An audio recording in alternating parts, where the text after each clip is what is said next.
I was moved and I was inspired by them. I can say I like them more even, okay?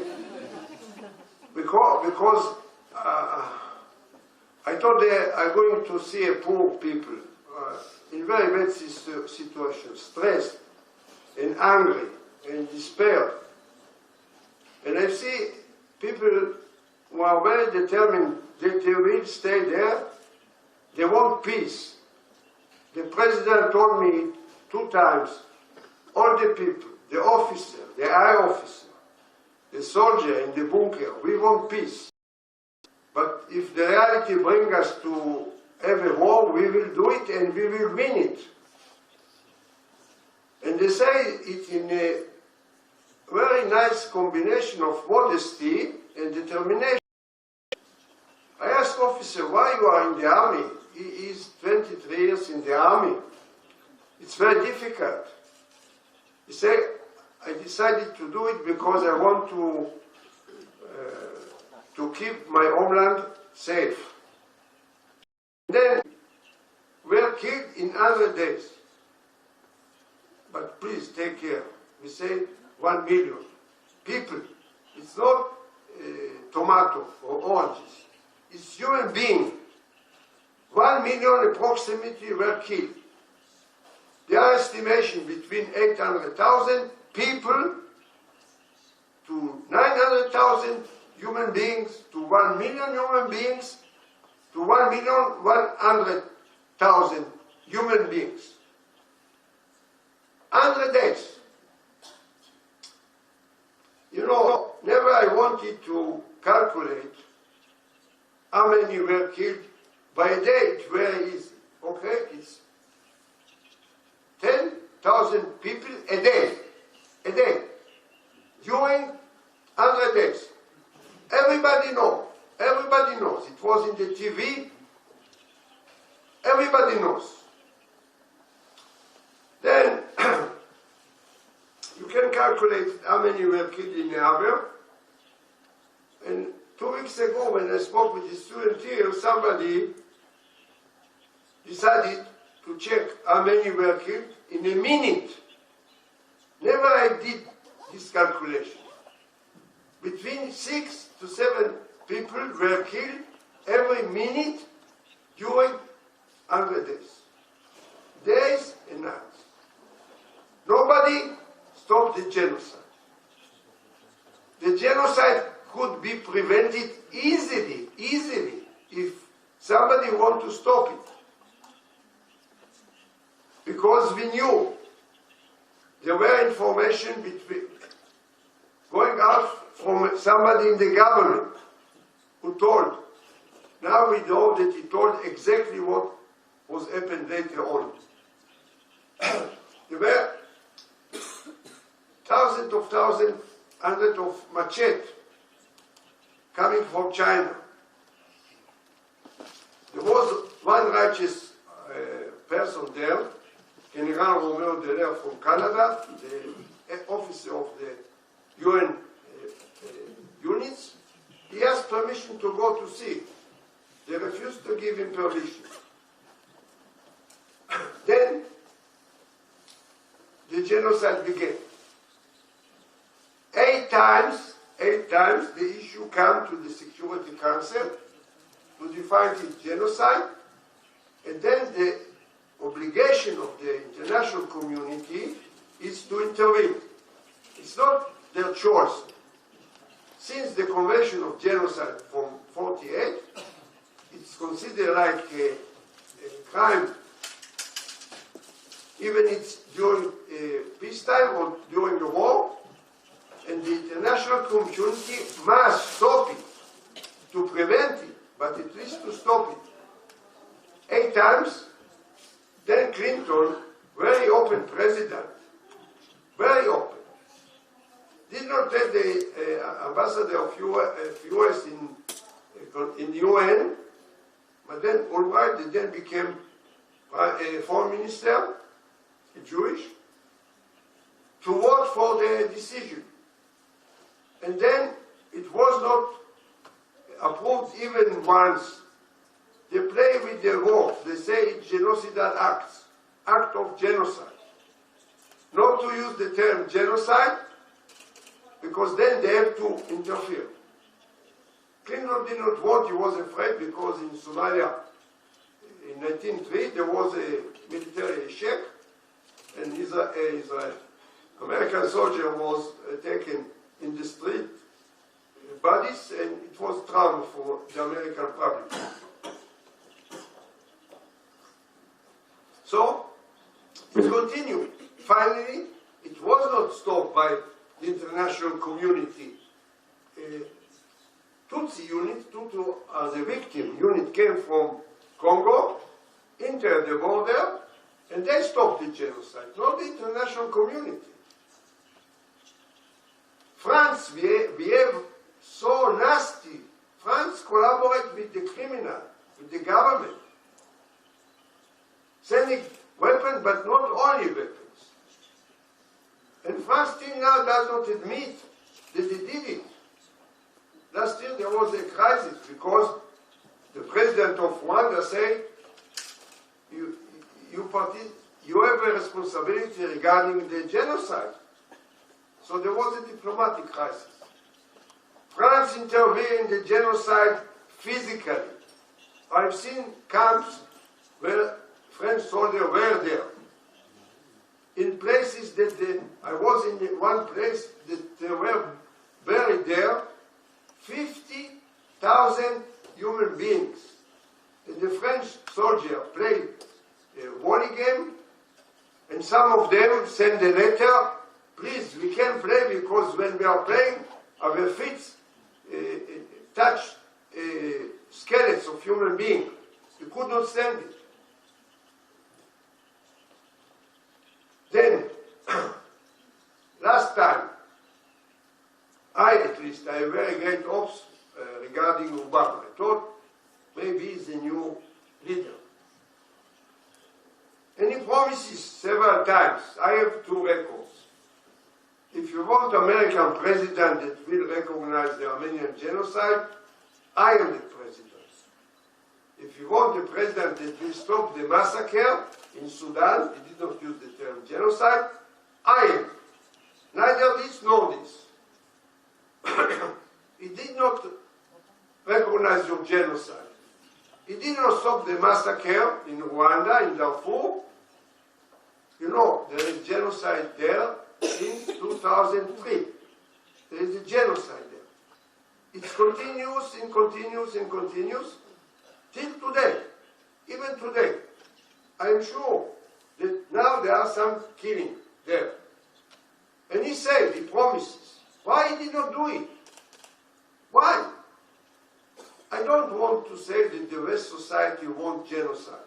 I don't say it. I don't think this is right. But when it happened, nobody take care. Nobody. Nobody. You know, in Israel, they organized, the Amnesty International organized during the genocide in Rwanda, a meeting. There were many artists who became to sing, and there were more artists than people who came to participate in the meeting. Then they said that the Israeli public does not ready to this event, so-called. I was, I was in the US during the genocide. You know, there was the Olympic game, the football game champion. The media did not relate to the genocide, very little. And then I read later, year ago, when I looked for details for my new book, that there was not any gathering in the US during the genocide. But there was the football game. And the audience of the football game were so many, it was the record, even more than the audience they were in Brazil last championship. I found a statistic occasionally. And then I looked. I said to myself, Yair, summer 94 is a genocide. I checked with the dates. It's exactly the dates.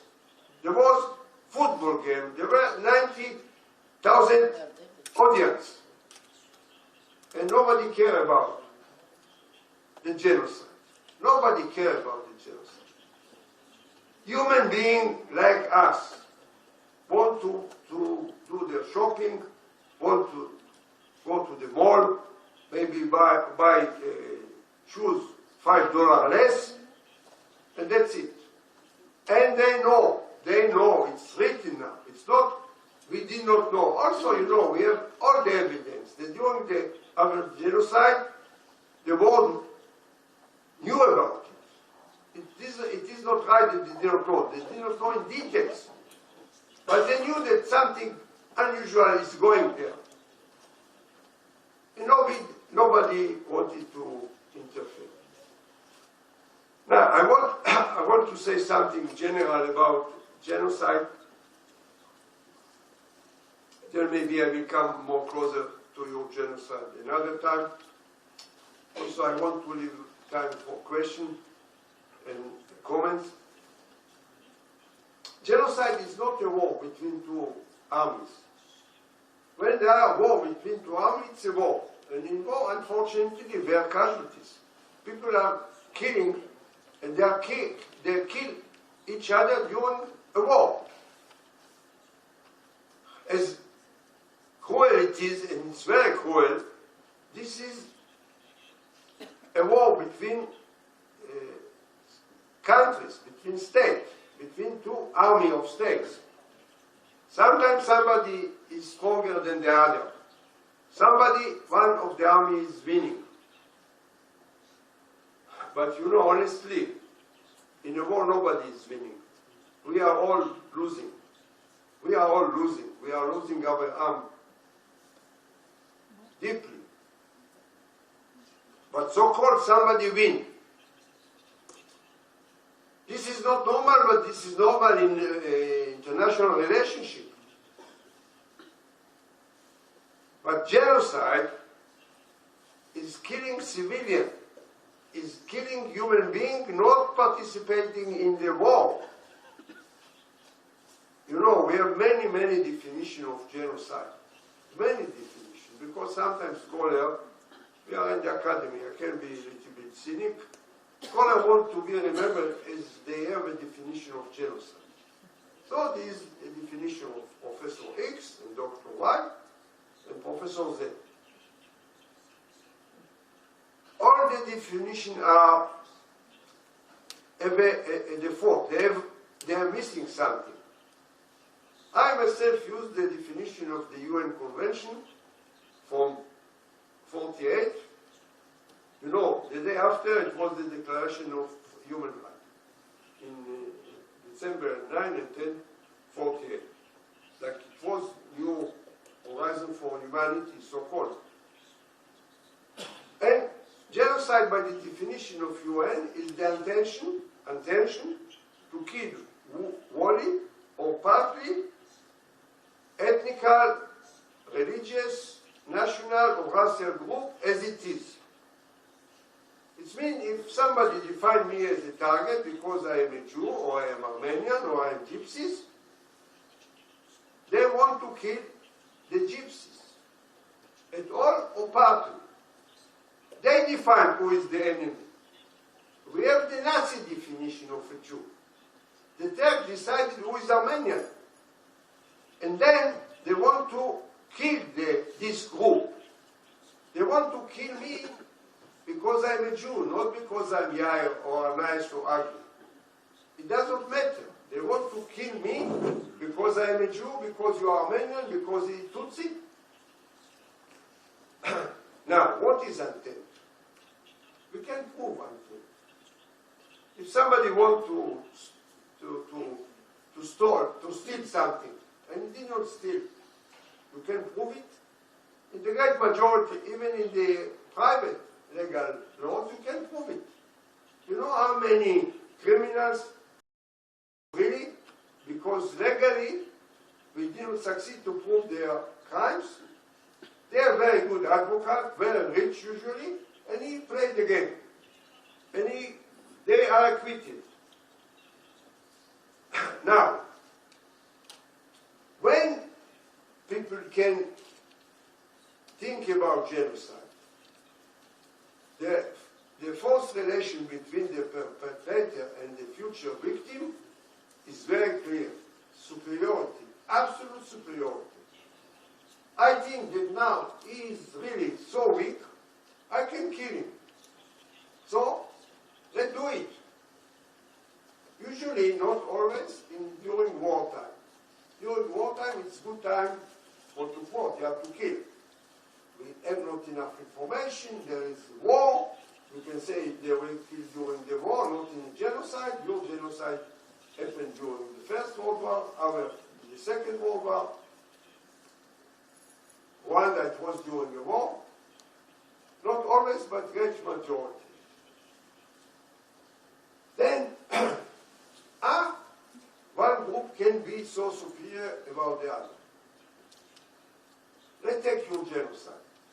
There were about 40 million Turks, something like this, and there were 8 million Armenians in the war. That world was then about 2 million people. Most of them did not do anything. You can say that maybe most of them then did not know, even I think that the Western society knew. Now, in our genocide, 65 million Germans, they have collaborators, and 16 million Jews. Our day, the humanity is 7 billion human beings. What happened in Rwanda? Country of 8 million, Tutsi and Hutu together. Why the Hutu can kill the Tutsi? Because they know that the vote will do anything. They calculate. Genocide is not somebody crazy who decides to kill us. Crazy can kill million people. He can kill 1, 3, 10. You will be stopped. They are killing millions. Now, what we are doing when it happens? We, I say, humanity, including me, Yair. Nothing. Nothing. What we have done in Rwanda, some of us were quite adult. Nothing. Nobody have changed his way of living. Nobody decided, I will go to do something. I will go to manifest. Nothing. Now, generally speaking, I will make it shortly. The third parties in the language of genocide studies is not the victim and not the perpetrator. The majority of the world, of humanity. Now, there are some always who help the perpetrator. It's good to help the perpetrator because he's strong. We can have profit if we help him. We can use get after that the money and the soul of the victims. We can make benefit. Always there are people who collaborate with the perpetrators because of interest. There are always people who support the victim. Always. This is what I'm doing in the last 3 years. You know, you can become crazy. Working with genocide 30 years, really you can become crazy and depressed. So in the last 3 years, I'm working about rescuer. People who who have chosen to save other victims, risking their life. And I have quite great material on the genocide. Not only our genocide, but your genocide. You saved many Jews during the Holocaust. Most of the cases, unfortunately, is not covered, and I am afraid that they will not be covered. Officially, in Yad Vashem, there are 24 Armenians who were decorated like righteous among the nations. But there are many, many more. I know about dozens of cases. And you know, I will go soon, after a long effort to get it. I go to interview Charles Dabou because his parents saved 3 family Jews during the Nazi time in France. I discovered it. He said it once publicly. I didn't give up, and now I'm going to interview him soon. And I want to publish it because it is story, because of his personality. And I will try to do it before April 24. People say, when I was in Karabakh, occasionally come to my mind the question. I asked people there, and they told me, yes, there are Armenians who save Azerian, and there are Azerians who save Armenian in Baku, in what is the name of the massacre? Sungay. And they promised me to have concrete material that I will include in my book. Always there are people like this. Let me say, I think that they are really righteous. To save people risking your life, the life of your family, of your village, is act of God. It's divine act. They are angels, but they are human beings, I know. But they are human beings who decided, who choose to save other human beings. I found 2 years ago a village in the Caucasus Mountains. Occasionally I have heard about it. I decided to go there and I studied. A village, isolated village. Jewish children, orphans, were sent from St. Petersburg, Leningrad, in siege, out. Shortly, the train was bombed. Many were killed. Then they took 4 charts with horses to go to where, it's not far from here, from even closer to Karabakh. They went in the mountain to go to where is Georgia, where the Soviet army is the controller of the place. They crossed several villages. I have witness of a Soviet officer who lost his hand, who was accompanied the group.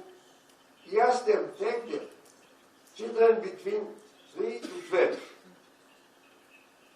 You know, 42 was the most colder winter in the 20th century. They were dying. They died, the children. They died. Several villages, they refused. Sometimes they give them bread, which is also important. They knew that if the army, the Nazi army will cover them with Jewish children, they will kill them. They will burn the village. Then they came to a village, Belsinen, Circassian Muslim peasant populations. What simple people. The men were in the war, the women were in the field. Children have seen 3, 4 charters coming. It wasn't something attractive. They went to speak with them. The children, the orphans, did not answer them. The woman came. This is a special act of woman. I said open. 32 women took a child from the child to the house, adopted him without demanding him any act of adoption. In the evening, the secretary of the kolkhoz, it was a kolkhoz at that time, called the 32 families. They changed the name, they fabricate a new card, identity card. I got the name of the family who saved me, and I got Circassian first name.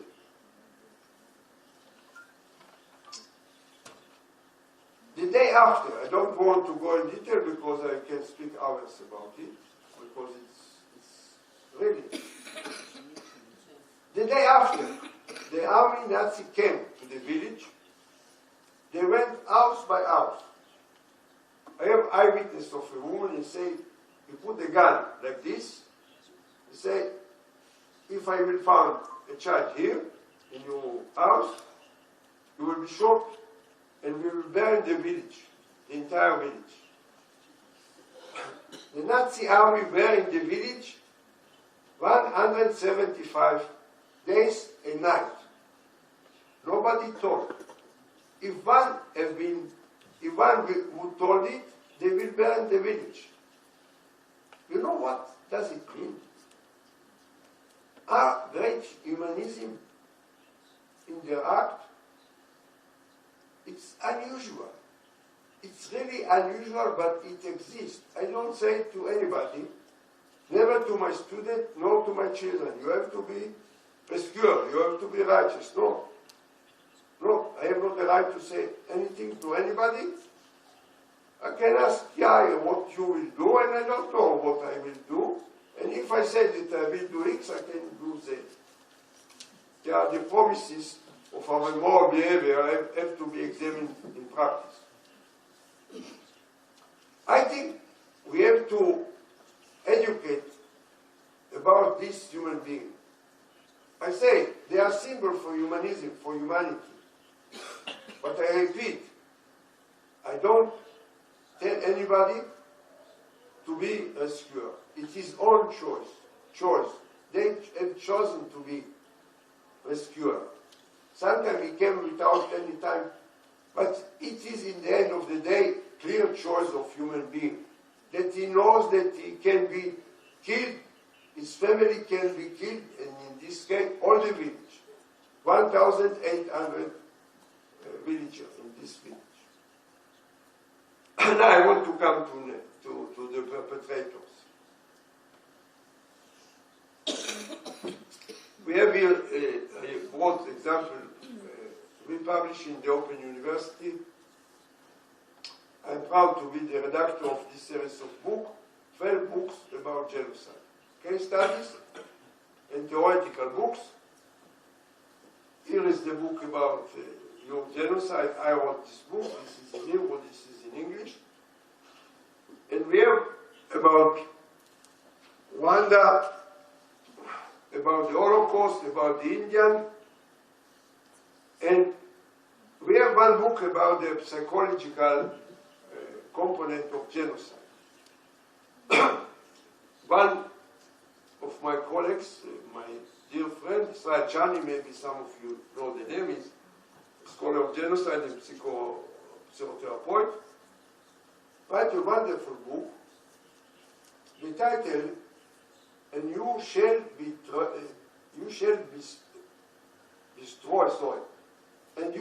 destroy the evil inside of you, not inside of them. This is a way of quotation from the Bible, not exact word by word, but we define the title. We are the human beings who commit Holocaust and genocide. This is the title. Yeah? I think this is a very important book. I want to say, I don't want to say about you. I can say about myself.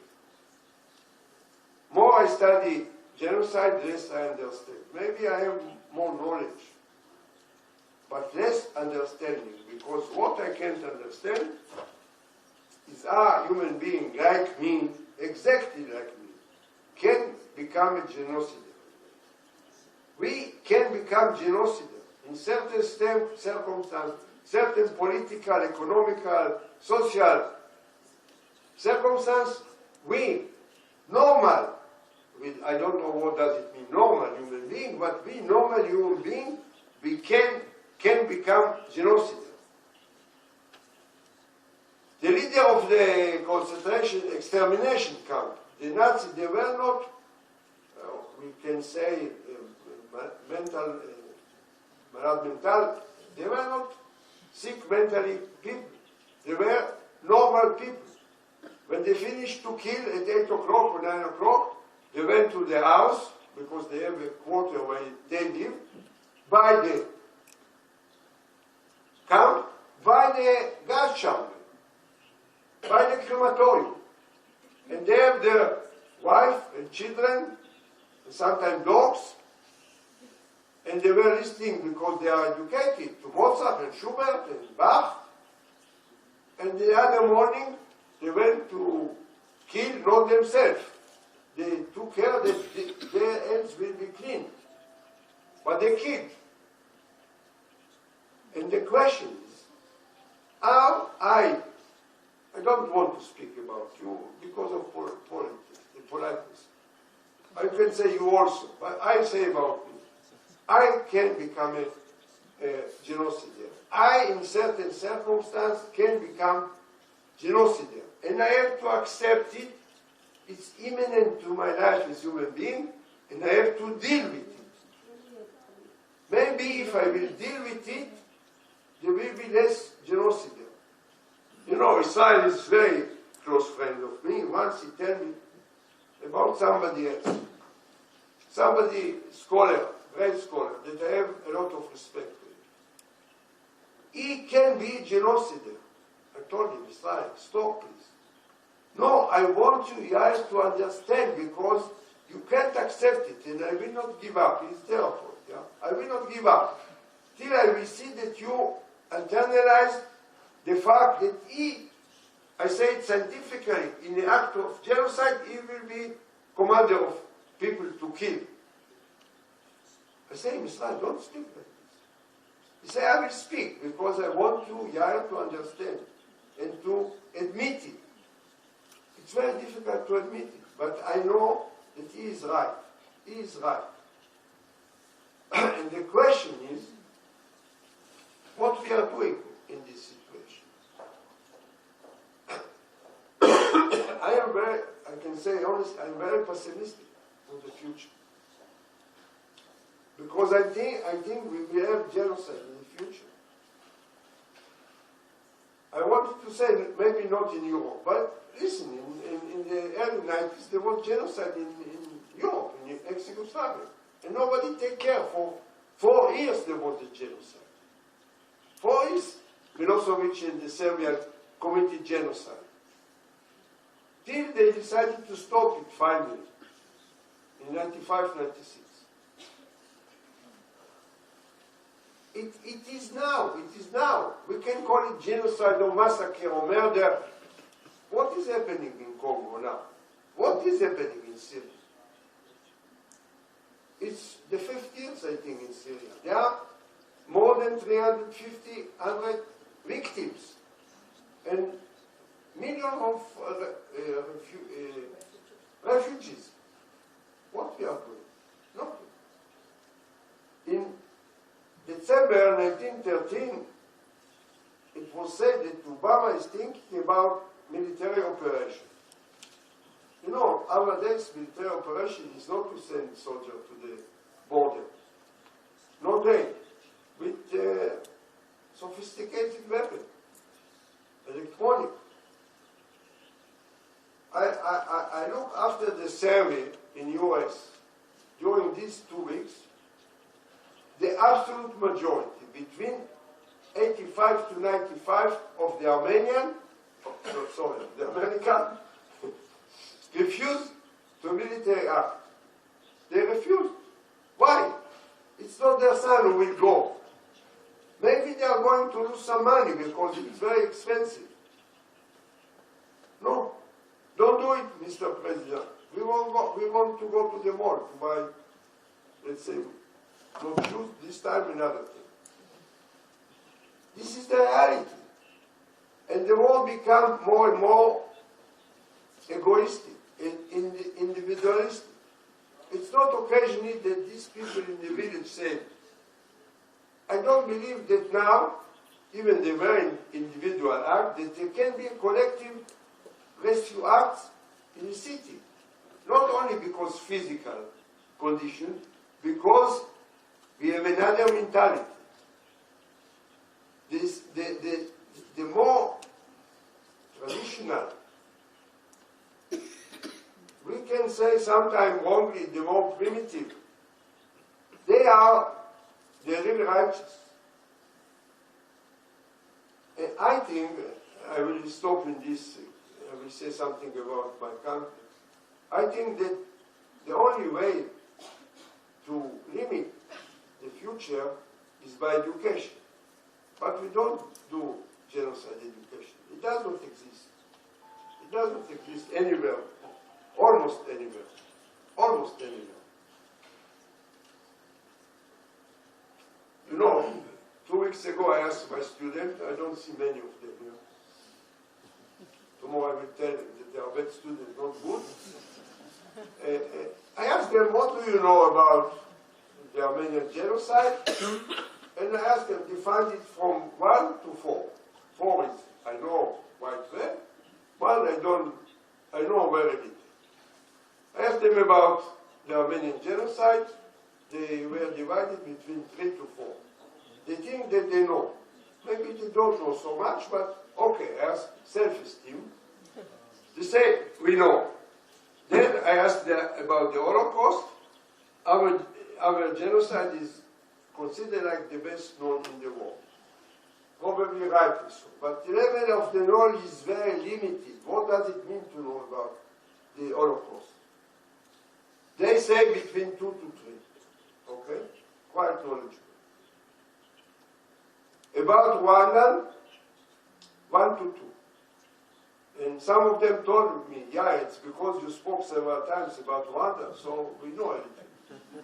But 1 year ago, we did not know anything. I asked about the genocide of the Gypsies, of the Roma. 0. Nobody knew. Nobody knows. Nobody knows. It's natural that they know more about your genocide. Israel knows much more about the Holocaust than they know about the Armenian genocide. Please know that now the young Israeli know about your genocide more than you think. I will come to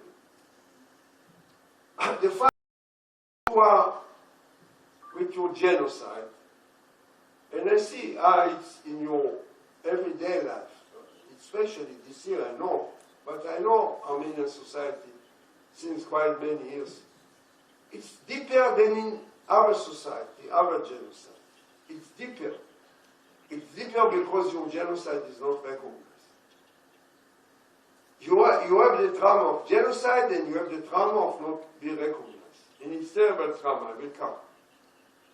And I see the popular behavior. In your Memorial Day, in the end of the day, the flowers are 4 or 5 meters. It's more present than in Israel in our Memorial Day because of the denial. But the fact that we and you don't know about other genocide is problematic. It's problematic scientifically because comparative gives us the possibility to learn more, to have insight. There are many studies in Israel about second generation. Many. It's a problem because we know now that the second generation are suffering. They are suffering special suffering because they are son and daughter of a survivor. Now we know that it's going to the 3rd generation. You have the 4th and the 5th generation here. And I see how it's present. The young generation here do not know anybody who was survivor of the genocide. Unfortunately, they died, all of them. In 5 to 10 years, nobody, no survivor of our genocide will remain. They are all dying. But it's present in your life. And please, don't try to deny that it's present in your life. Don't say, okay, the world does not recognize us. It's very important. It's better you arm. It does not give you safety. There is a wonderful book that I used when I'm teaching trauma and recovery, written by a psychiatric, psychologist, and psychiatric Armenian Jewish, Judith Herman, who also called to recognize the Armenian Genocide. She signed about petition of scholars.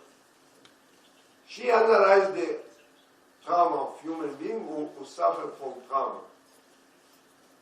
Soldier of U.S. Army in Vietnam, survivors, raped women, aggressivity in the family, and so on. And she came to the conclusion that for us human beings, it's more easy to recognize that there is a natural disaster. Yeah? Like it's by nature or by God. People are killing and we are ready to send help and to create a hospital. We sent in 88 in your earthquake, the hospital to save people. Rightly so. But when it comes to act of human being, we deny it. It's difficult to us to admit. You know, it's so difficult to admit that physicians and chemists, the best scholar of Germany, were collaborating in preparing the exact dose of cyclone B put in the gas chamber. They calculated. It was very difficult to them to kill by hand. It was very difficult. There were quite many eyewitnesses. Himmler went once to see how they were shooting, I don't know whether it was Jews or Polish, by shooting. He was shocked. And then he spoke to the soldier. It's terrible. It's terrible to kill because the blood goes here, to you. But we have to continue to do it.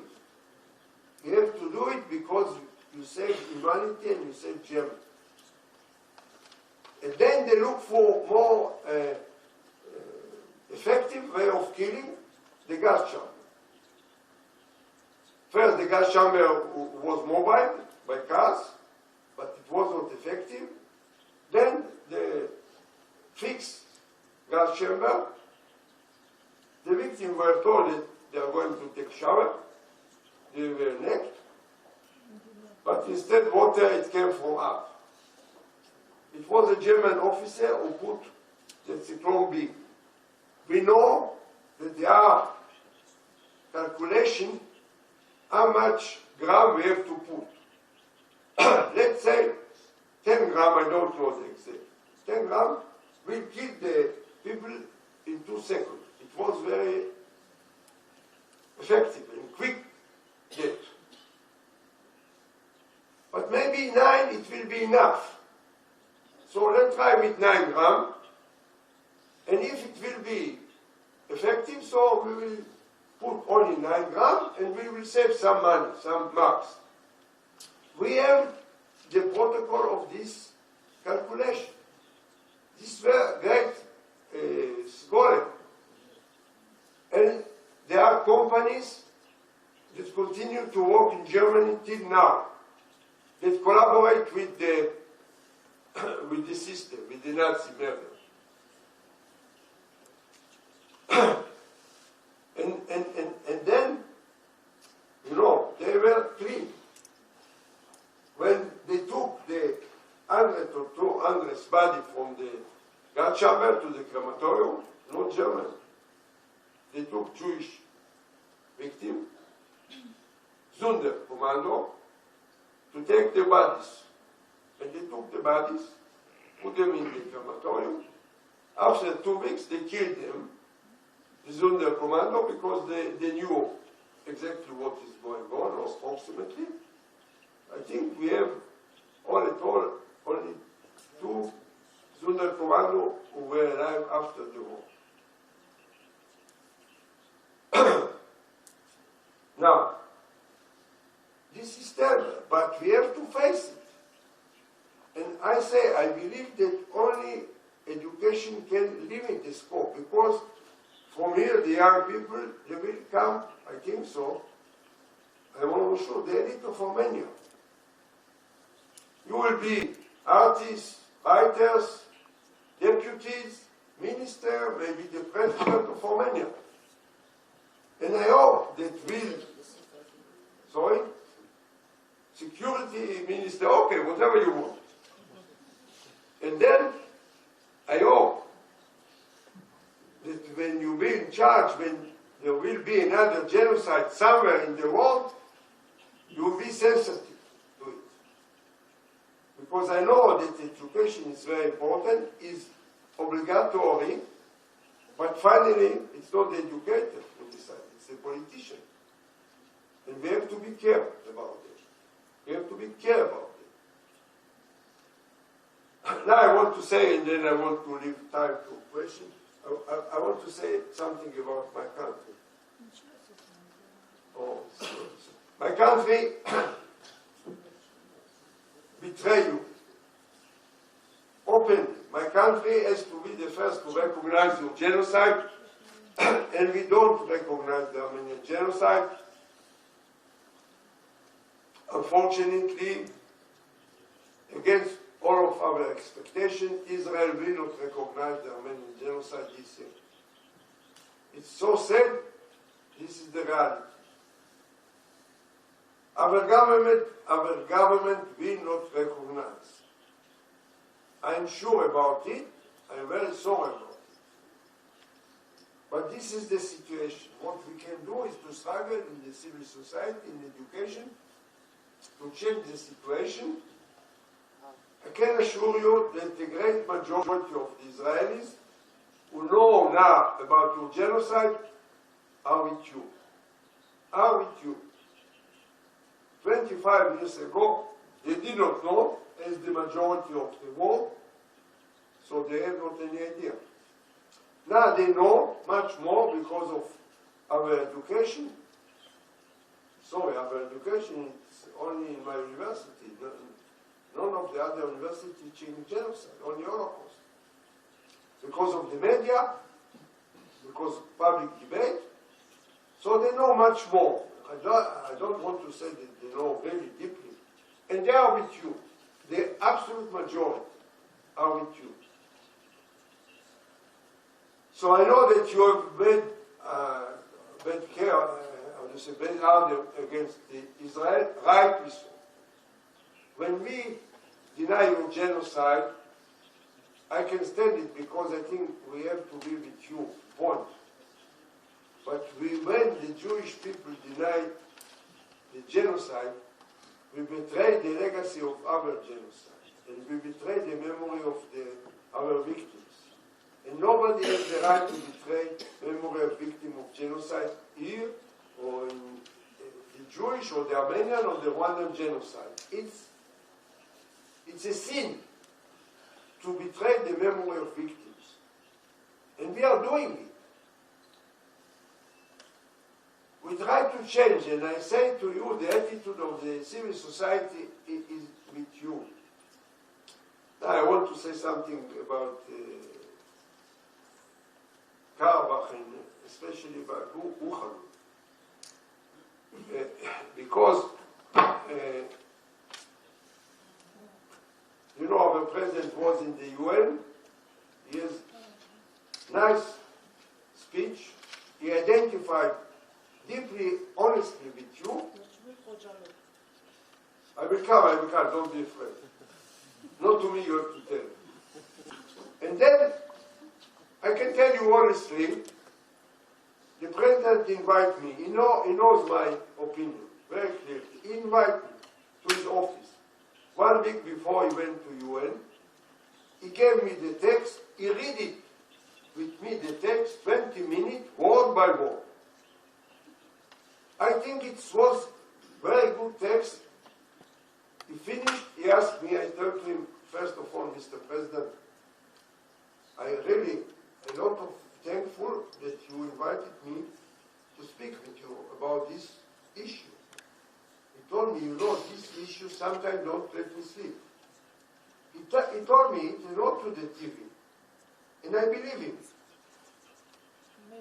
Then, please, if you don't agree with me, you say it openly. I have no problem. He took first a letter from a young Israeli, young Palestinian Jew, for my book.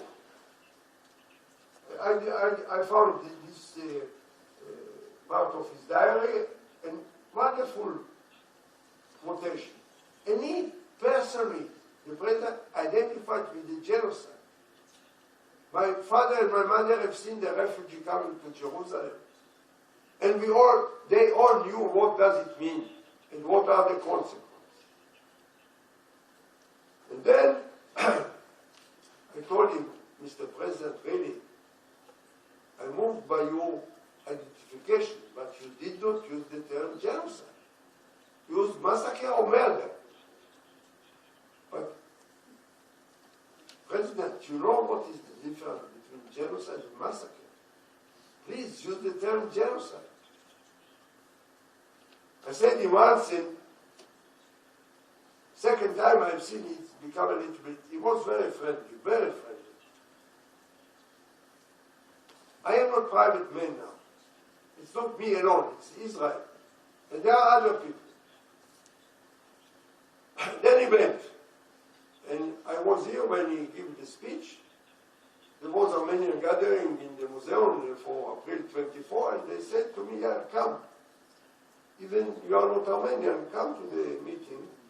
When I come there, two people, there was one woman from Israel, said me, yeah, you have heard what he said?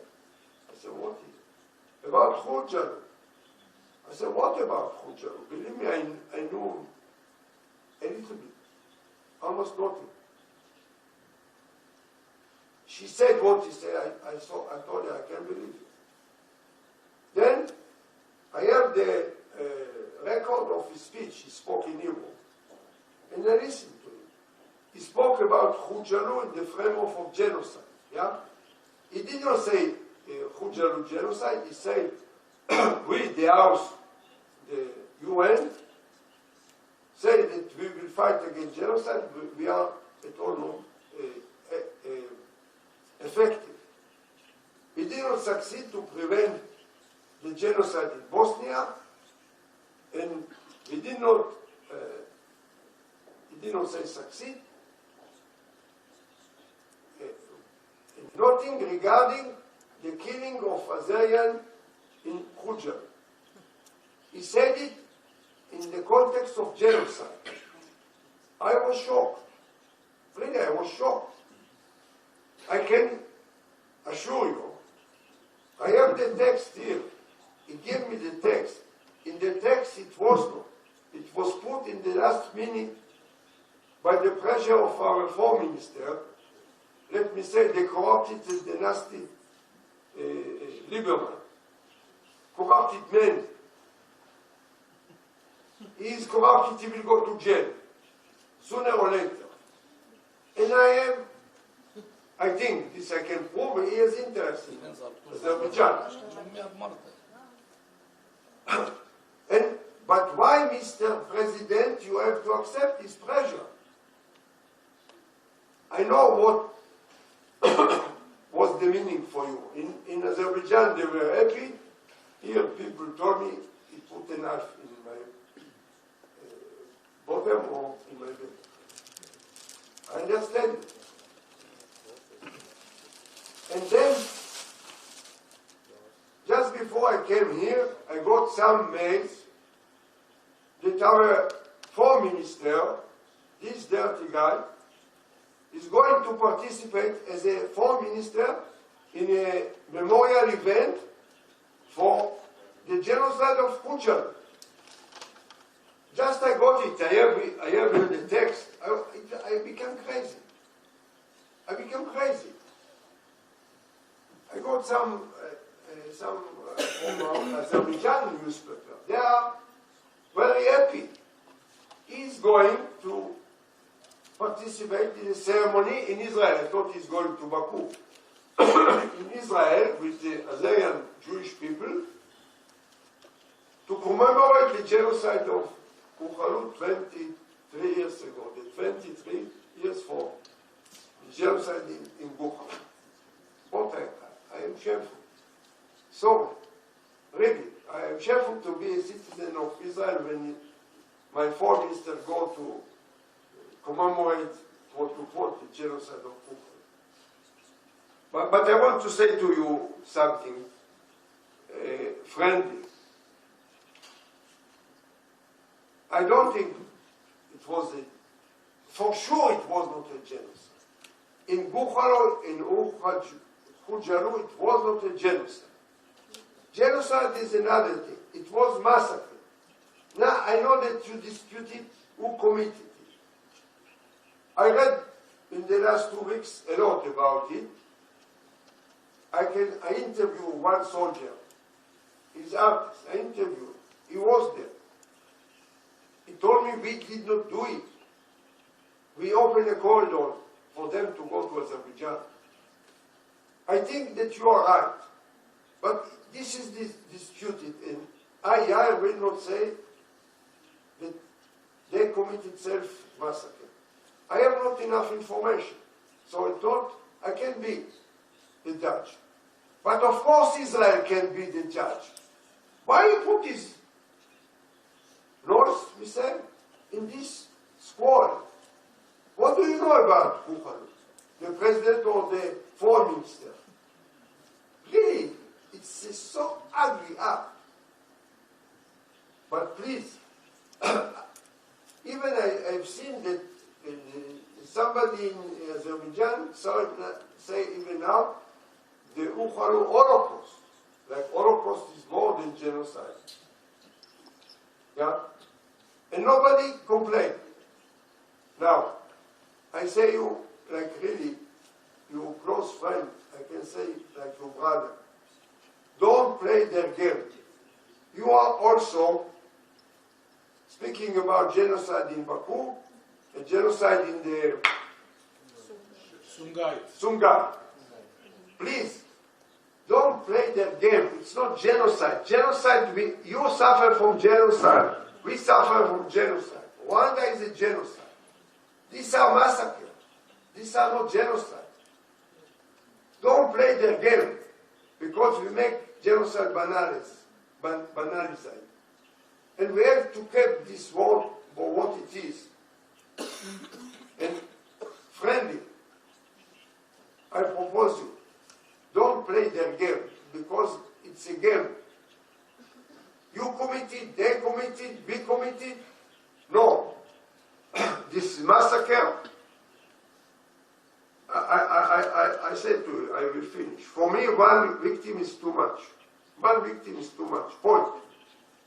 Every one of these books, in the end of the introduction that I wrote to every one of them, is finishing by saying that what conducted us to write this book and the series of books and the course is the holiness, the sacredness of human being, and the equality of human being, whether it's Azerian or Armenian or Jewish or Palestinian or Tutsi or Hutu. We are equal as human beings, and no one has the right to massacre another human being. We kill, unfortunately, in war. We kill. Sometimes we kill innocent people also in the war itself. and keep it aside. Don't play their game. Thank you. And I have 4 comments and questions.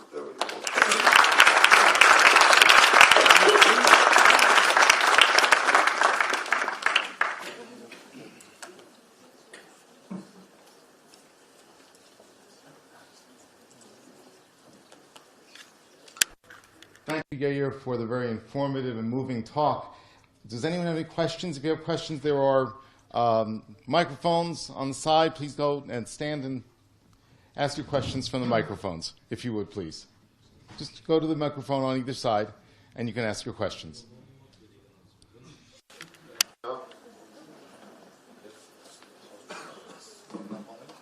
Hi.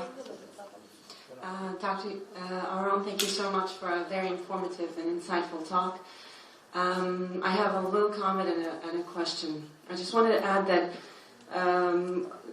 the Armenian Genocide is part of our identity, as you mentioned, rightfully, and it's very deep-seated. Unlike with Jews, it's not as deep and it's not as part of the identity because of the... No, it's very deep in our identity also. I didn't want to say it. No, you mentioned that it's very deep with us. Also, and you mentioned that it's part of it is because of the denial, but also I would like to add that part of it is because besides the human life, the loss of human life, we also lost massive territories. We lost culture, we lost heritage, we lost buildings, houses, we lost our churches and monuments. We lost the culture that we preserved for so many centuries. So the denial is massive, not only of the human loss of life. And the question This is the most, sorry, I know, but okay, sorry. And the question that I wanted to ask is, you mentioned that Armenians carry this with us, that we should not give up with the recognition, with the pursuit of the recognition, and especially now with the 2015 and the centennial, we have come to realization that only 10%, as you mentioned, of countries around the world roughly have recognized, and that we should not give up. We carry this moral responsibility to continue the fight.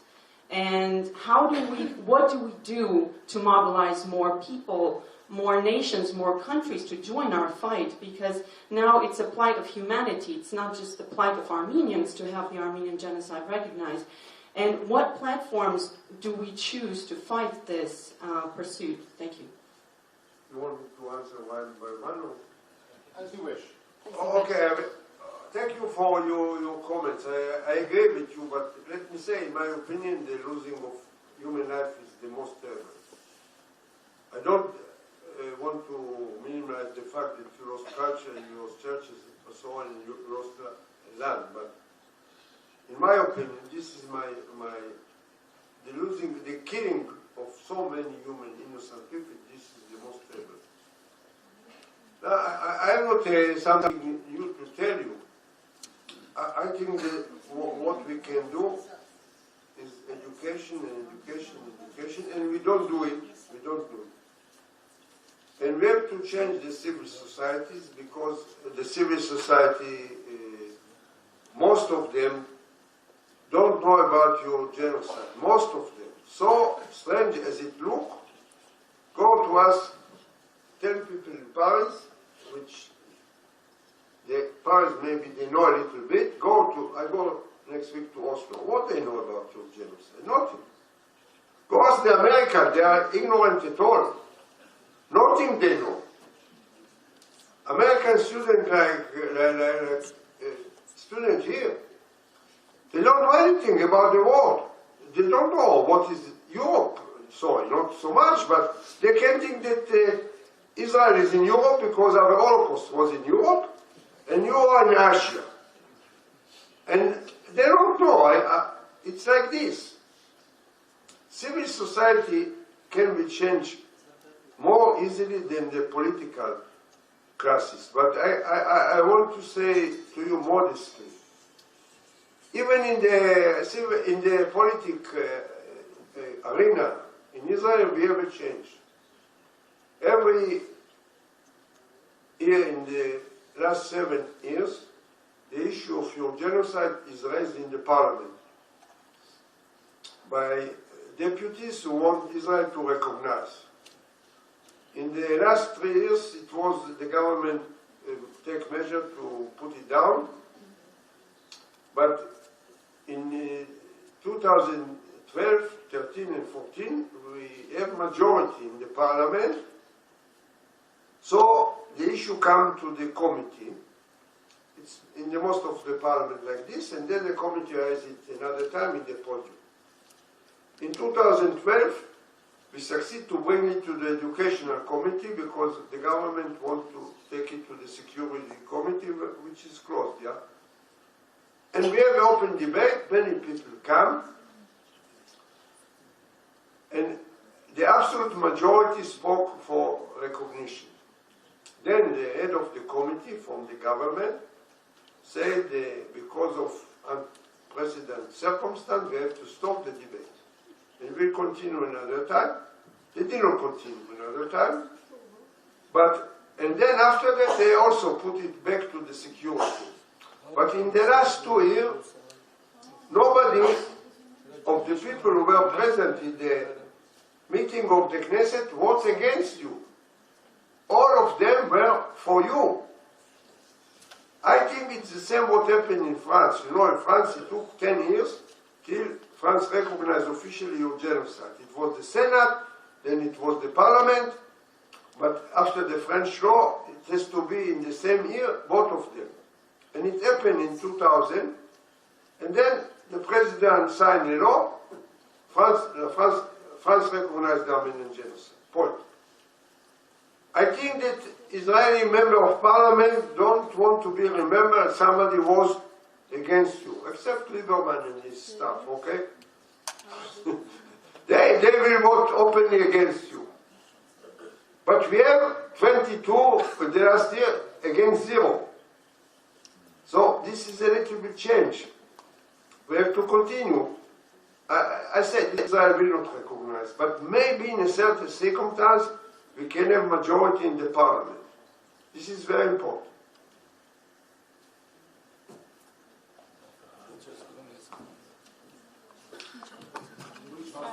Are there other questions? If you ask from the microphone, I told me to the. I have the microphone. Can I ask first? Yeah, the microphone, please. Go ahead. Thank you for the lecture. During your lecture, you made a lot of references to the international community. You start by saying that, unfortunately, your genocide is not recognized, and then you said that it could have been easily prevented, and then you said that Israel will not recognize the genocide. I have to admit it was a bit offensive, but let's put emotions aside.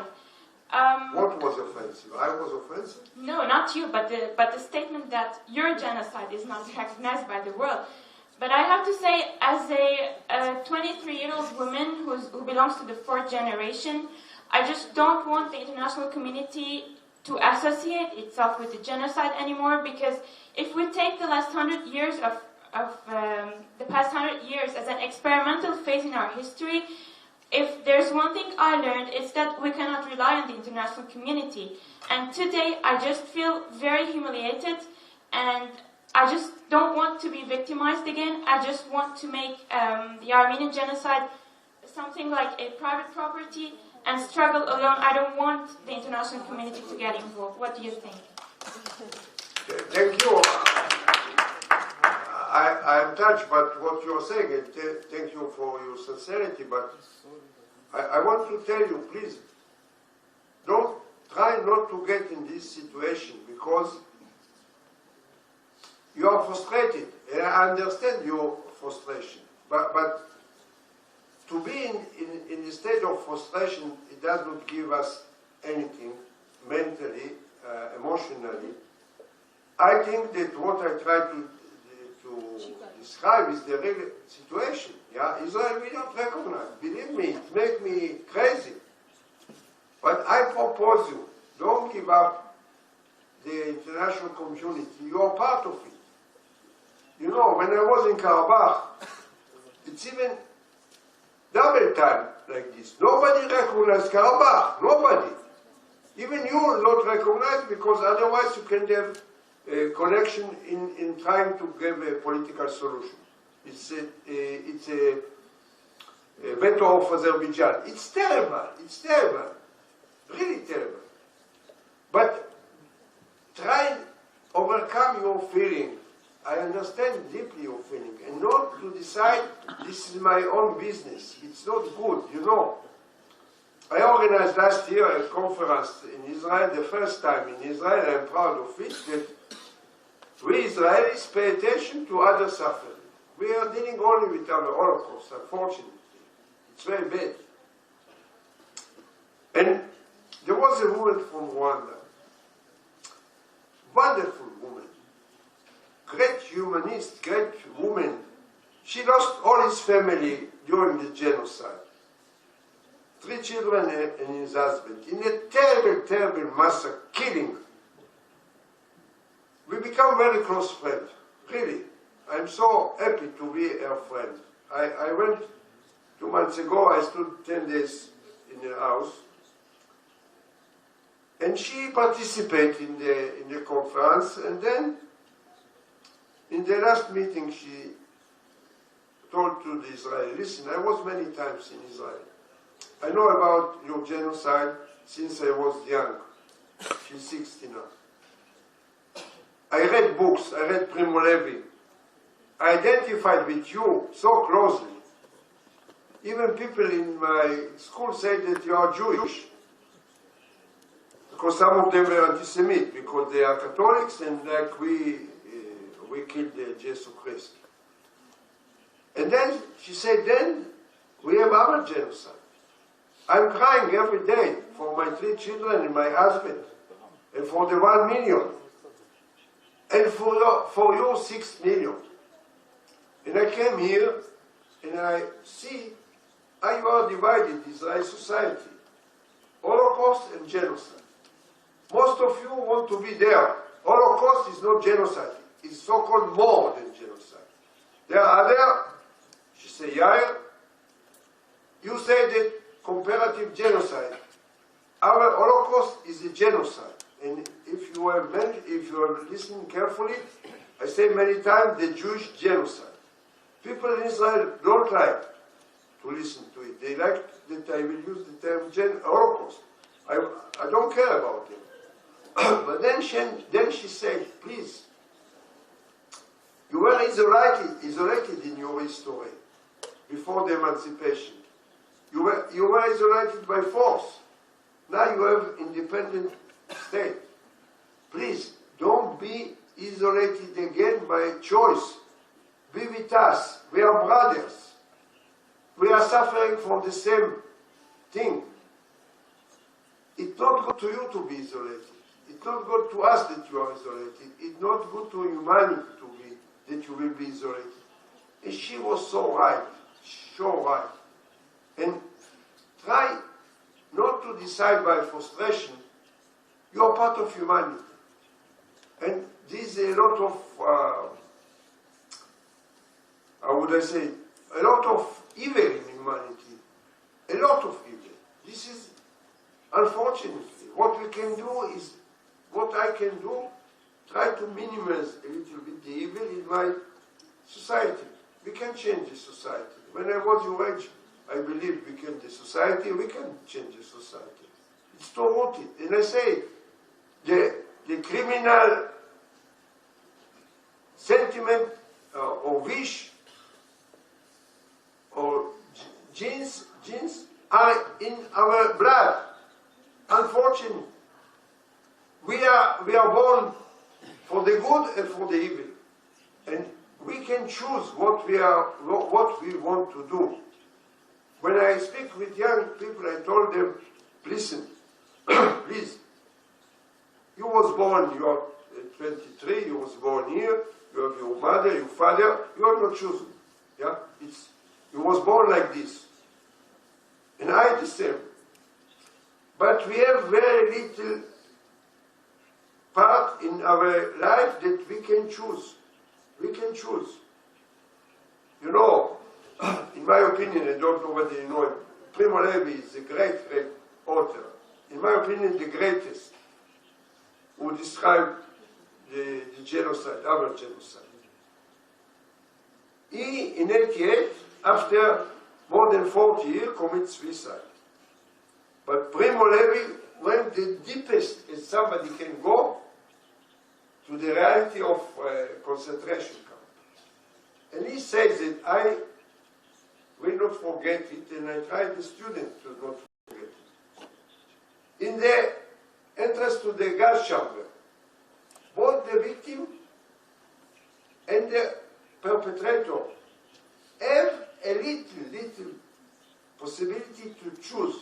I can take the bread of my neighbor, or I can give him the bread. Yeah? Remember it. We have the possibility, as limited as it is, to choose. And don't destroy your possibility.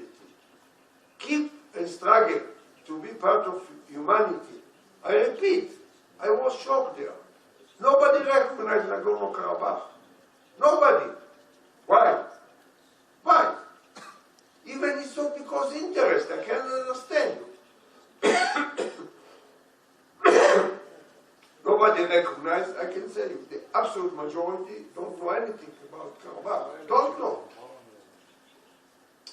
But this is the ugly situation, and we need to face it. Let me take 1 or 2 more questions. Please. And then on this side, I think there's some people waiting. switch back and forth.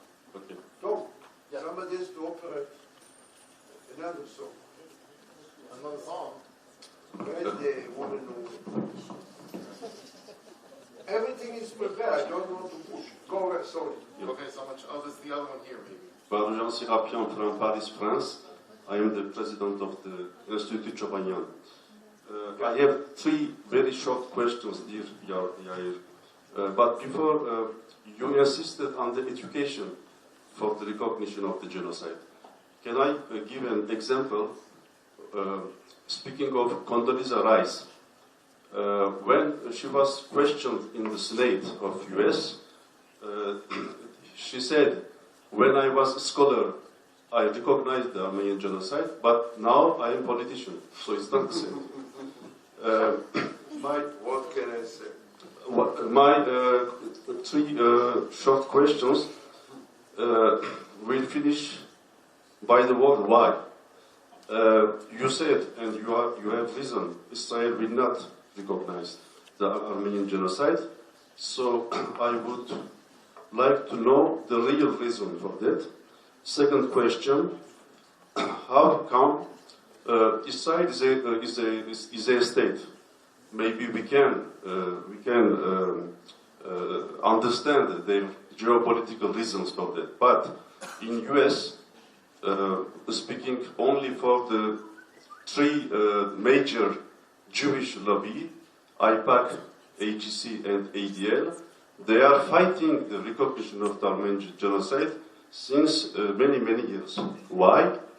And the third question, in France, as you said, we make many years battle for the recognition of the genocide, but when we wanted a new law for the penalization of the denialism, many of the persons who fight it were Jewish, and I wrote Podanter, Lang, Nora, and so I would like to know why also. Thank you. You can find somebody who will operate, not now, in 10 minutes. Is this the I don't know. song? Isn't that the song? Yeah. Yeah. Well, I will answer you quickly, okay? I can speak on behalf of them. I'm shameful that they are like this. In Israel, it's very short. We have the interest, yeah, but the interest is not a reason not to recognize your genocide. Secondly, they are in Israel, the attitude accepted only by the majority, not the majority, by quite many scholars about unicity of the Holocaust. The Holocaust is unique. Like, as I said, it's more than genocide. I don't accept scientifically and not morally this attitude. This also influenced the attitude of Israel, especially, let's say, the Yad Vashem, the memorial. In the calculation of the government is more the interest, dirty interest, okay? Now, not all the American, the Jewish in diaspora support the attitude of denial. There are many great organizations in US also that struggle for recognition. The Reform movement, which is the largest religious movement in US, officially, for many years, struggle for recognition. And there are quite many other organizations. Part of the lobby is people that support automatically the state of Israel. They think that by this they are good Jews. I think that they are bad Jews. But they have chosen to be like this. I know the issue that you raised in France. What can I do? I think that the same law that we have regarding our genocide, means the punishment of denial, has to be implemented for you. And I would say, better if it will be implemented for all genocide. The law has to be, it's forbidden to deny genocide, and somebody who denies any genocide will be punished. I don't know why Badanter behave like it is. But I regret what I think that he has to be with you. A couple more questions? For me, you can say overnight. I know. I think on this side, why don't we do that? We'll switch back and forth maybe another 10 minutes or so. Okay, I don't want to keep everybody here too late. Fortunately, It's okay. is it okay? Okay, very good, please. Եթե կարելի է մի երկու մեկնաբանություն, դուք ասացիք, որ դժվար թե մարդկային կորուստը հավասարվի երկրի կորուստին։ Հավատացեք, հայերիս համար մարդկային կորուստներն ու երկրի կորուստը մեկը մյուսին գերազանցում է։ Երևի դուք չեք զգում դրա, որովհետև դուք երկիրը ձեռք բերեցիք հոլոկոստից հետո։ One second, do you have translation? Երկիրը։ No, no. Եվ ժխտողականությունը Միրոպե, թարգմանություն չունի։ Սպասի միրոպե։ Թարգմանություն է, բայց իրեն ասել։ No, maybe translate and it will be shorter.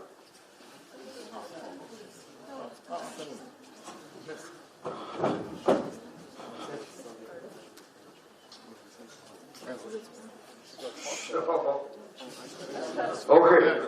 Yeah, it's okay.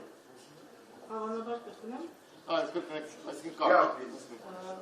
երկրի կորուստը հայերիս համար երևի ավելի խորն է, կամ մարդկային կորուստները, կամ հնարավոր չէ ասել, որն է ավելի։ Ժխտողականությունը դա միայն աղն է մեր վերքի վրա։ Ամբողջ աշխարհը կարող է ընդունել, դա մեր վերքը չի փակի։ Մեր վերքը երևի կփակվի, երբ որ մենք մեր երկիրը ետ ստանանք, որը մենք գիտենք չենք ստանա։ Եվ գիտեք, դուք ասում եք, որ ամեն մարդ իր էության բնազդների մեջ ցեղասպանում է։ Ես ձեզ ուզում եմ օրինակ բերել 1978 թվականի Երևանը։ Երբ որ եղավ փետրվարի 26-ին Սումգայիթ, Երևանում ապրում էին հազարավոր ադրբեջանցիներ, ոչ մեկին չսպանեցին։ Եղավ 90 թվականին Բաքվում, էլի ոչ մի ադրբեջանցու քթից արյուն չեկավ։ Այսինքն ցեղասպան լինելու բնազդը ինչ որտեղ ազգային տրադիցիաներով է պայմանավորված։ Եվ այդ առումով, որ դուք կարծում եք կրթությունը կփրկի մարդկանց, ինձ դա բոլորովին այդպես չէ, ավելի լավ է վերադառնալ արմատներին, կարճել ազգային տրադիցիաներից, որովհետև երբ որ մենք երազում ենք մեր երկրի մասին, ոչ մի հայ իր երեխային չի ասում, գնաց սպանի թուրքերին, ետ ստացի երկիրը։ Մենք այդ արտահայտությունը չունենք մեր բառամթերքում, սպանի, եւ մենք չսպանեցինք ադրբեջանցիներին, ոչ միայն Խոջալիում, Երևանում շատ հանգիստ կարող էինք սպանել։ Ինչ վերաբերվում է Իսրայելի ընդունել չընդունելուն, ես մի բան ունեմ այդ պետության համար, ինչ կցանես, այն էլ կհնձես։ Եթե ինքը այսօր չի ընդունում հայոց ցեղասպանությունը, ինքը նորից կենթարկվի ցեղասպանության, որովհետև ազատ է արձակում ցեղասպանողների ձեռքերը։ Այո, արդյոք չունես։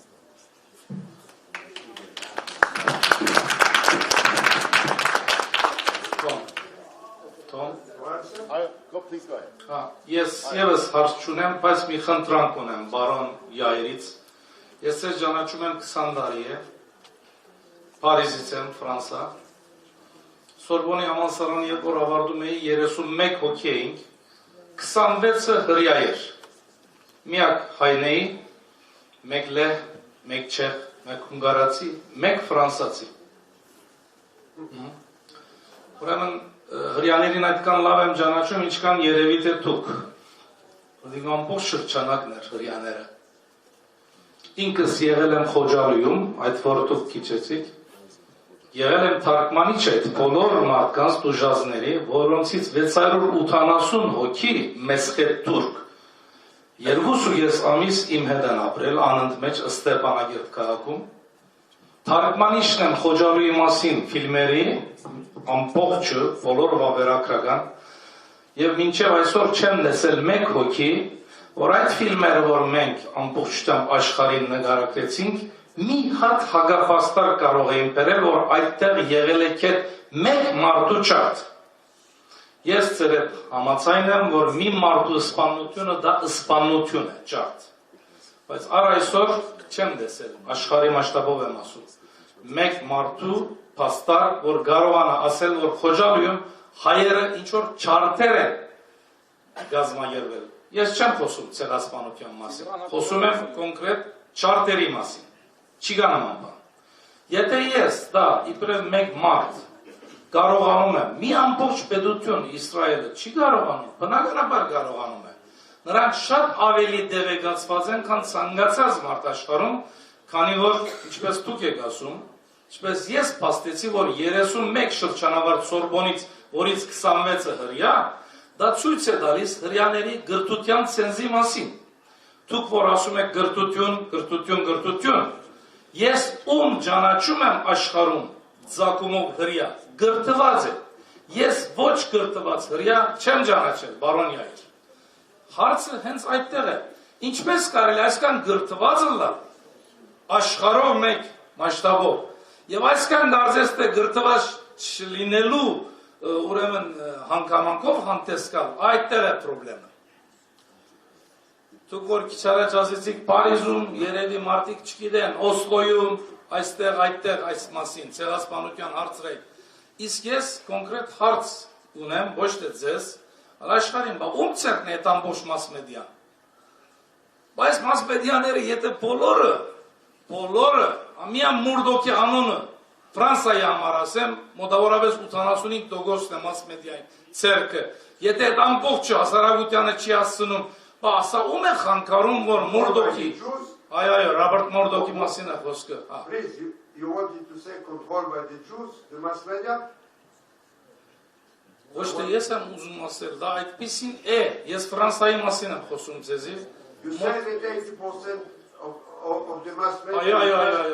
Այո, ամբողջ Ֆրանսիայի հանրապետության մասին է կոնկրետ, եւ ես կարող եմ ձեզ, եթե դուք ինձ մեյլը դաք, ես բոլորի բանը ձեզ գուղարկեմ, բոլոր բաժնեդերերը, ովքեր են, ինչեր են եւ այլն։ Սա չի։ Իմ ասելիքս ես ձեզ հարց չունեի, ասեցի, ես ձեզ ճանաչում եմ վաղուց եւ միան քննադում եմ։ Ձեր բոլոր գեցվածքը միան իմ խոնարհումով եմ, ես ձեզ հիշում ամենտեղ։ Վաղը իմ հոդվածն է լույս տեսնելու Թուրքիայի Հանրապետությունում Իստանբուլ, Խոջալուի մասին։ Եվ հենց այդ հոդվածների շնորհիվ է երրորդ հոդվածն արդեն, դա երրորդը եւ վերջինն է Խոջալու թեմայով, որ Թուրքիայում այսօր մտավորականությունը կարողանում է այդ սուդի թեմ գրիվ տալ, ցույց տալով բոլոր այդ հագապաստարկները։ Իմ հարցս գրգին եմ ասում ձեզ չէ։ Ես մի անխնդրանք ունեմ ձեզնից։ Ես չգիտեմ երբ եք գնալու Հայաստանից Իսրայել։ Մինչև ծեր գնալը մի հատ խնդրանք ունեմ անցամ ձեզնից, պարոն Yair։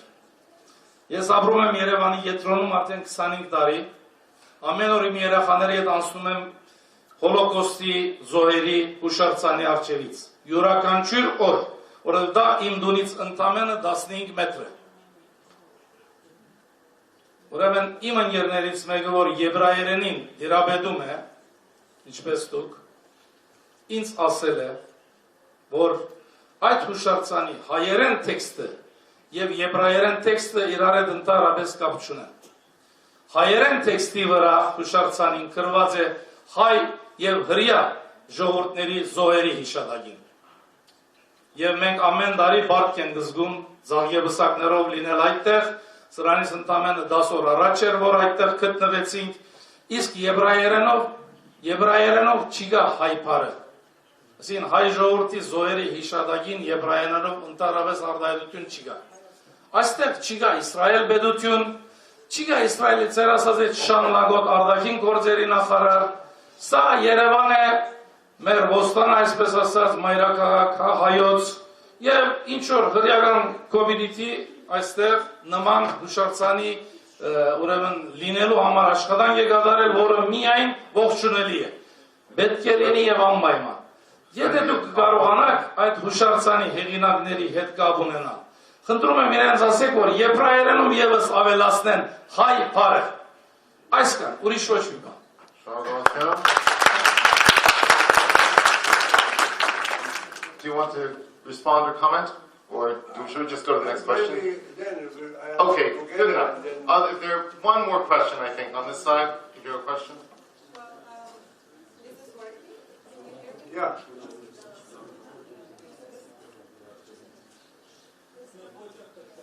Can you hear? Okay. So first of all, thank you for your work, and it is appreciated, and I'm sure you are fulfilling your purpose.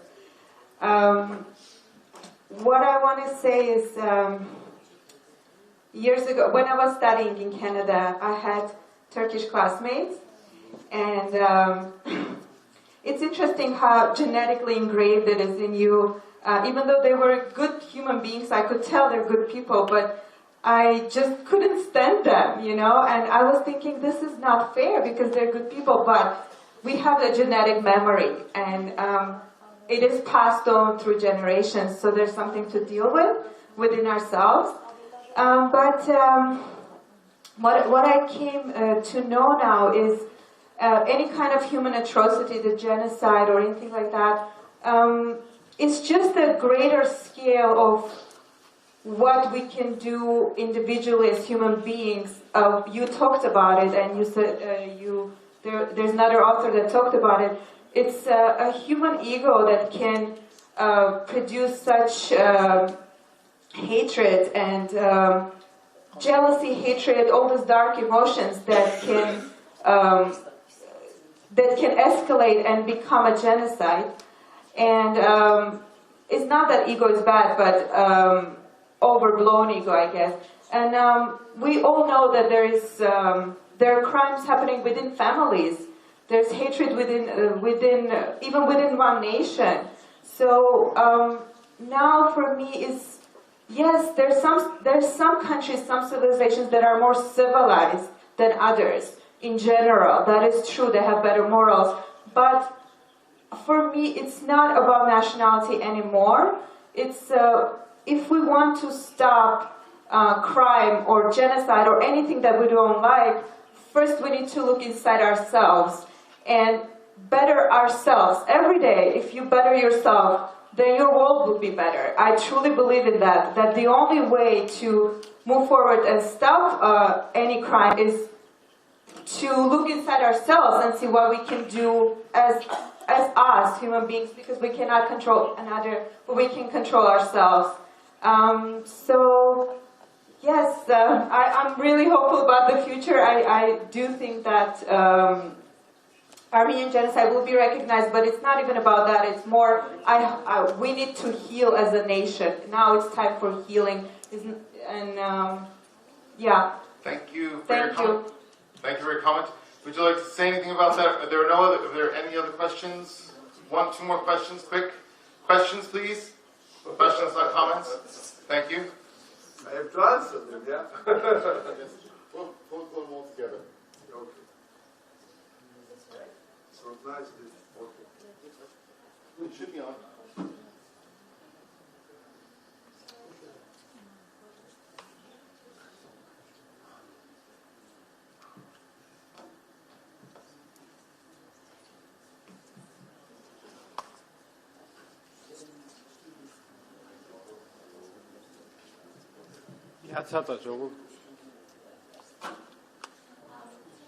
Thank you very much for your work and for your speech today. You're the representative of the nation.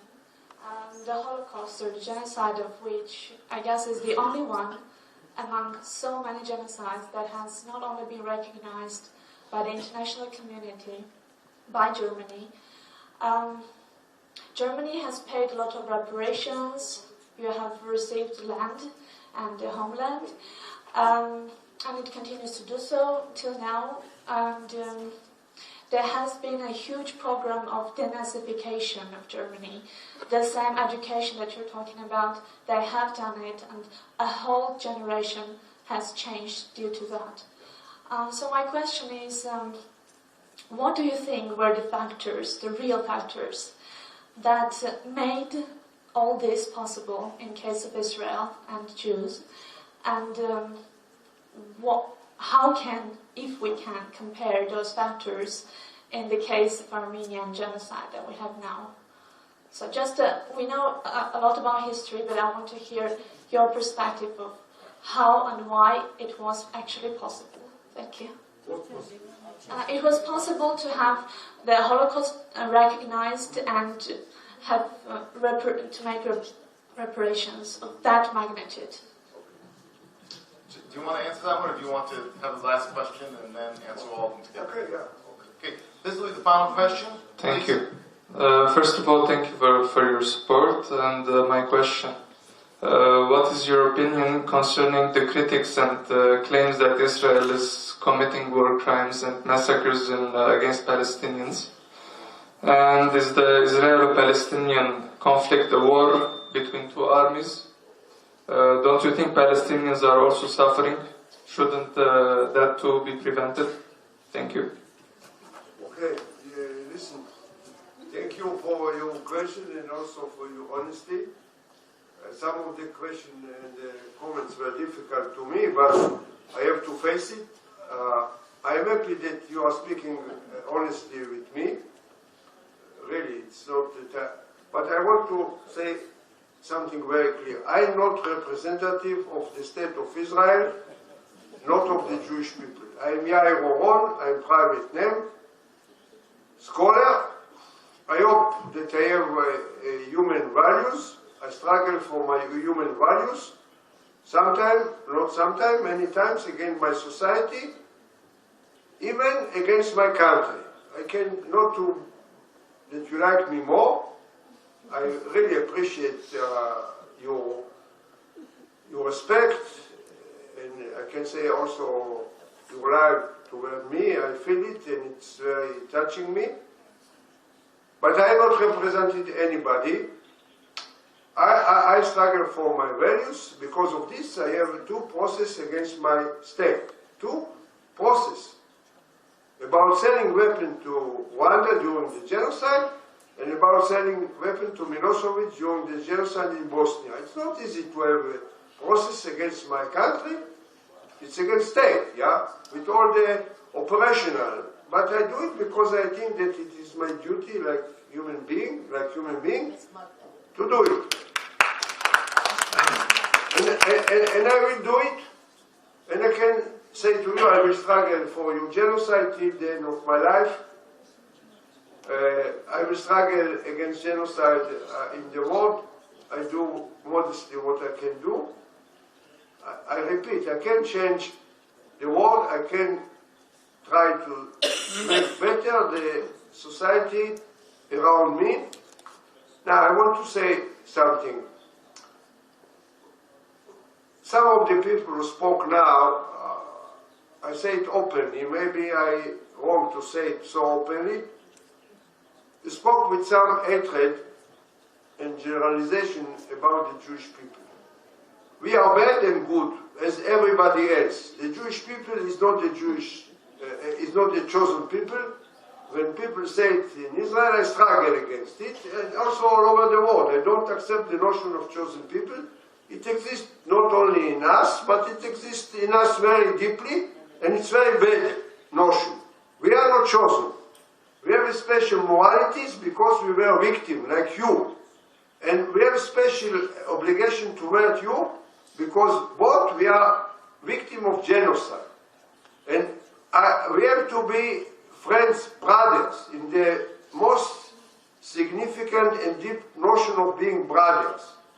I struggle for fraternity among the victims, not about concurrence the victim. And I say openly, in the last comments I have seen, you are frustrated, you are disappointed. I also, very disappointed for my country. I will not go to theoretical explanation. I don't believe on them. Every human being is human being. Every leader is a leader. There are good leaders. There are very bad leaders in every country, everywhere. There are leaders who promise something and do the otherwise. I can change it. But try, please, not to speak with generalization, and let me say honestly, with some hatred. I want to tell you, I will not avoid the Palestinian issue. Yes, we committed terrible things toward the Palestinians. Terrible things. We committed massacres. I can say to you that in my opinion, in the other war, last summer, we committed crimes against humanity and war crimes, but not genocide. Not genocide, please. And we committed massacre in 48. Many, not one, not two, not three. I struggle for Israel to recognize them, first to publish it. I can tell you, the last book that I have written is Holocaust, Rebirth of the State, and the Nakba. Nakba is the tragedy of the Palestinians in 48. I discovered two massacres that I did not know anything about them. I'm not a scholar of Israel now. I was shocked that when I learned that my army in 48 committed massacre. I can tell you, I have one massacre in my mind. And when I was waked up at night, I have seen the photo of the bodies killed by Israeli soldiers. And I couldn't continue to sleep. And I struggled that Israel admitted, because we tried to cover the information, and apologize for it. Yeah? But it's not genocide, I can tell you.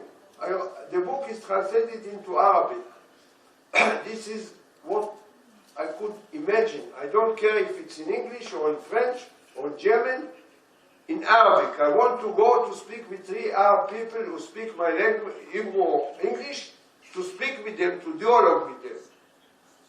But now, since April, they boycott the publication of the book because now there is severe boycott against Israel, including peace people.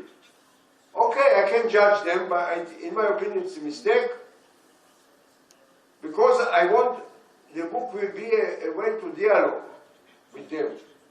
Honestly. Now I want to tell you something.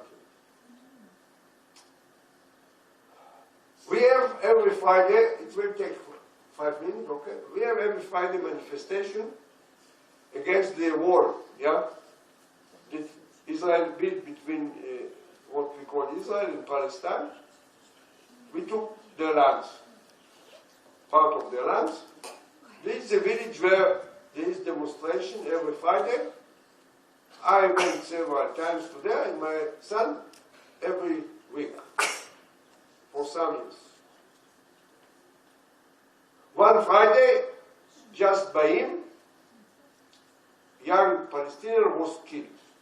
Just by him. 1 meter. It could be he who was killed because they don't know who is Palestinian, who is a Jew, because we are the same. Also, we are the same clothes. He can't recognize. It was not a sniper. My son had seen him falling down and killed. He did not tell us in the beginning, but we learned it. The day after, we went to the funeral. There were many, many Israelis. And it's bothered me because 2 years ago, the judge decided to close the file because they can find who killed him. Give me 5 minutes, I will show who killed him. This Palestinian, Bassem, his name. I decided to make it, I live in the only Jewish Palestinian village in Israel. There is one village where Israeli Jews and Israeli Palestinians live in community to be there. We have one village like this between Tel Aviv and Jerusalem. Neve Shalom Wachad El Salam. We have 2 names in Hebrew and Arabic. The meaning is oasis of peace. I'm living there.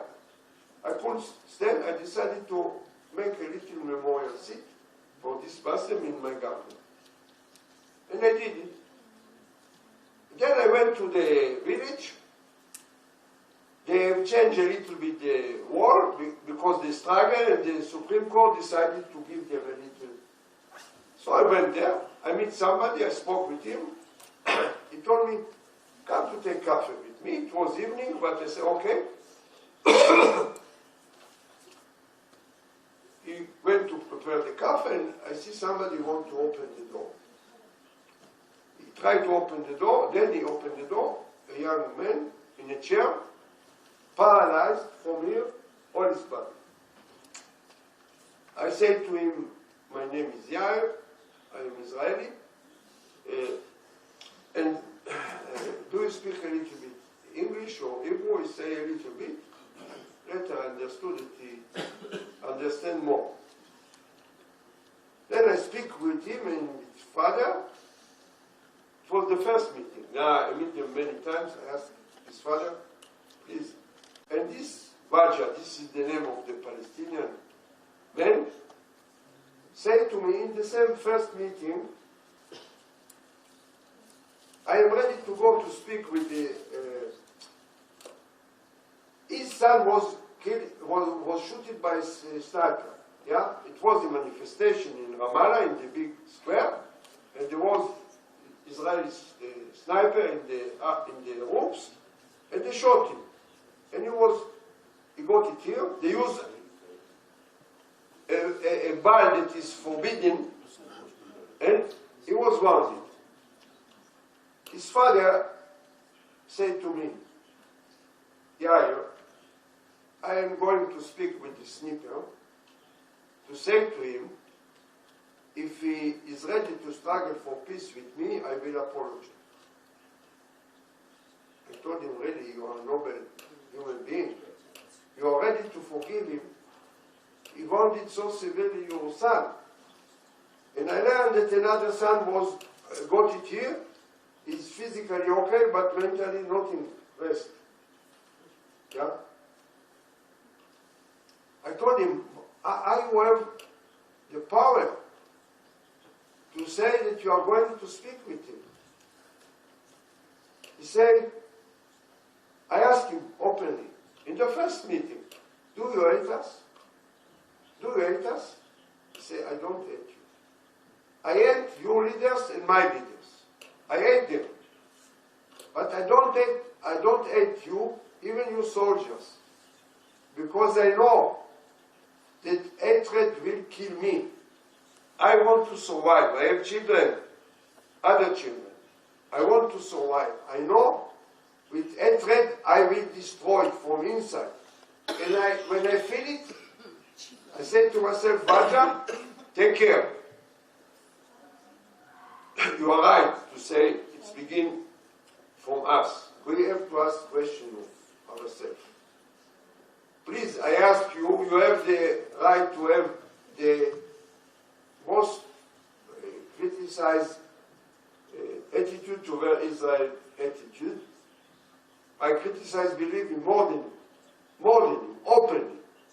And I criticize the behavior of the of Israel toward the Palestinians everywhere in the world. Everywhere in the world. In Europe, in the US, I have the duty to criticize because we are committing war crimes. But please, no genocide. But try not to generalize, because this is the beginning of racism. I don't say that you are racist. I say hatred is the beginning of racism. And racism is a necessary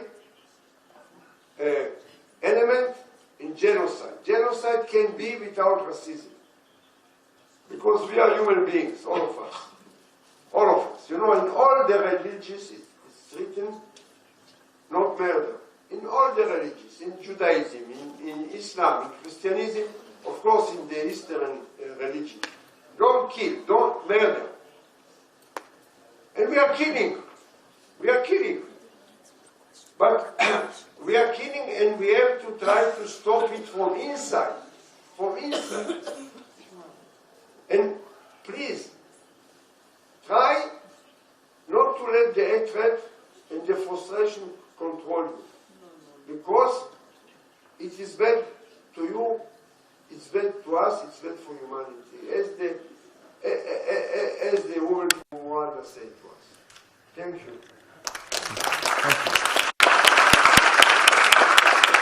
Now, just a moment. Yes, go ahead. As the meeting was titled Genocide and Identity, I want to let you listen to another song that I like very much. You will have the word also in English. The title is Everybody Has Name. And name is identity. We have our identity built by many ways. Of course, your identity is related very deeply to your genocide. And our identity is very related to other genocide. But believe for myself, my identity is based also on your genocide. Thank you. Thank you. We'll listen to that. I'd just like to announce that we will be at this part of the continuing series on the centennial. We'll be having another event next week. Please check our website for future events. Thank you all for coming, and thank you, Yair, for the very much. And now we'll listen to the song. Yes. Listen, it's a very nice song.